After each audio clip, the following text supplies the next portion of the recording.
Hi everyone, Dom here at Redleaf Exotics, and today I wanted to do a video on what to do when you get your first Nepenthes in the mail. Maybe it's your first plant, or maybe you're just unaccustomed to how to acclimate them and get them going so that they can grow really nice for you. So I'm going to pretend I'm a customer opening a box. Oh my god, my first box from Redleaf! Ah! Be careful cutting it open. Oh my god, a sticker and this beautiful card. I'm so excited already. Wow! These are biodegradable packing peanuts that we use. So you gently want to start digging into your box. Oh my god, I see a Nepenthes. Ah! And just so you know, I put this one in here because it needs to be repotted. I didn't disturb it for no reason. So the first one here, oh my god, this is a cute little baby plant from us. You want to be careful. Remove it gently out of the bag. And a lot of times we find that just a nice moist paper towel over the top of the small plants with a rubber band keeps it in place.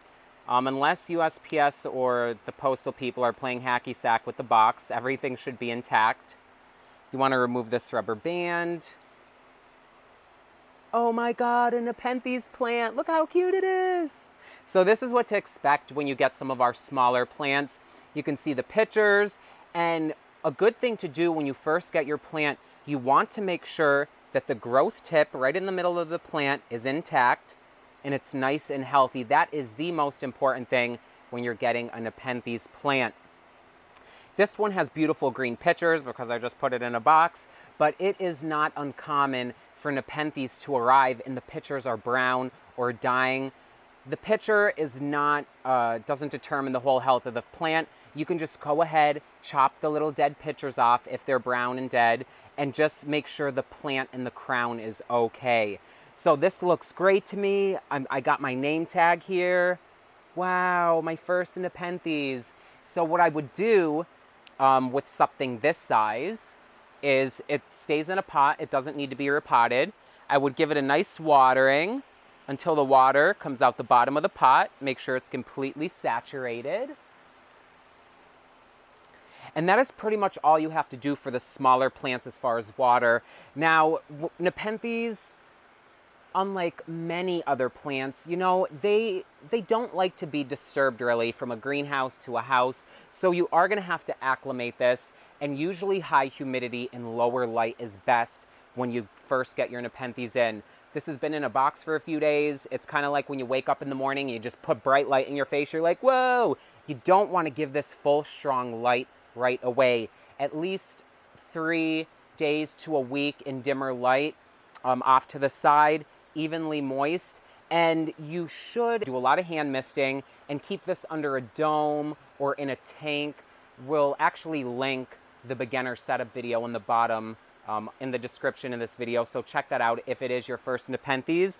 But you do want to give them good humidity, especially if it's a lowland plant like the orbiculatas we've been sending out. They have very thin leaves, and you cannot just get that out of the box, put it in a window, and think it's going to thrive.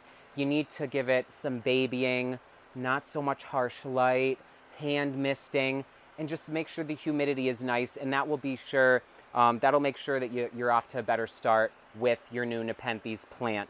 So that's a little one there. You're so cute. Love you.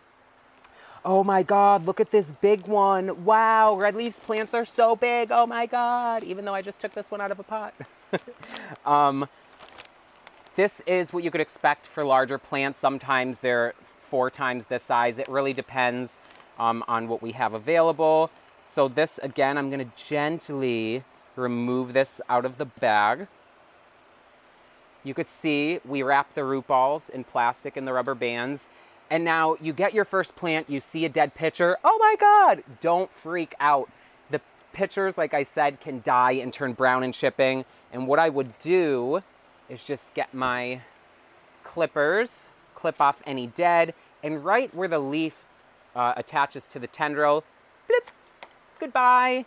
Make sure the growth point is intact. It looks beautiful. It has a nice pitcher.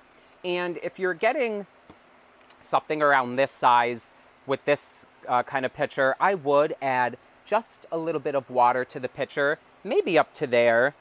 That'll make sure this plant stays nice and hydrated, has a good strong start, and similar to the seedlings, not too much light and heat right away. You want to ease them into your grow conditions, and maybe this won't fit in a tank, and it doesn't have to, but like definitely hand misting and a little more babying until they do start to grow. Now, the smaller plants can just start right off, and the bigger plants can too, but it does take a few weeks. It could take a couple months for your plants to really start growing well and pumping out nice pitchers in your care. So give them a little time. Sometimes people are like, oh my God, my plant is not growing. They just had it for 3 days. These are not petunias, like I like to say. They are a lot slower growing and just take a little bit of time.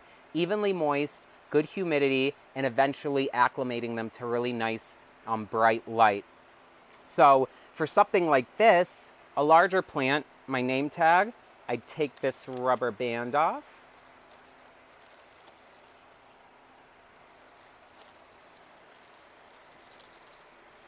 You want to be gentle. You don't want to disturb the roots too much. Nepenthes have very brittle roots, and the less you break off, the better. But I'm going to move this out of my way. Got my potting mix right here. I'm going to just gently agitate the roots a little bit. Get some of this moss out of here. Don't want to disturb it too much.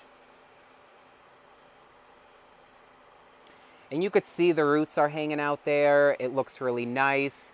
And what I'm going to do, this plant was due for a repot. It was in such a little pot. I'm going to put it in this size pot here with one of the newer mixes I'm using. And on that note, something like this big can be in anywhere from a 6 to 8 inch pot. It really depends on your conditions. If you're a heavy waterer, you want to go for something a little smaller and more aerated. Maybe if you're not watering as much, you can use a bigger pot. So I'm going to fill this up about a third of the way, halfway. Put these roots and the plant right in the center. And I'm going to fill in with my potting mix. Really excited about this new mix. It's really crunchy and nice. Push down a little bit. You don't want to jam the potting mix down in there. And just like the little plant, you want to give this a thorough watering. Make sure the water comes out the bottom of the pot.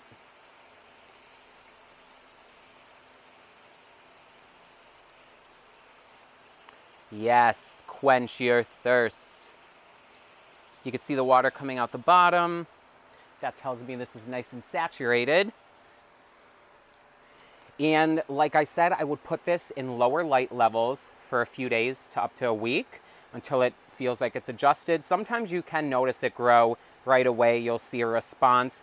Keep it hand misted, good humidity, and it should settle in and start pitchering in no time for you. So that is a little bit of what to expect with your new plants. And again, if you are looking for ideas on how to start growing them, definitely check out the beginner setup. It's so easy and just gives you an idea and gets you going with Nepenthes so you can understand, oh, this is what they like, a lot of humidity. And then when you start getting more, you can experiment. Put some in a windowsill, put some over here.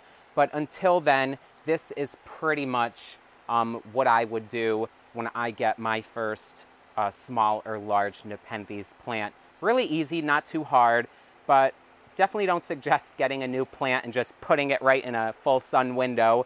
Again, ease them into your conditions. Evenly moist, and boom.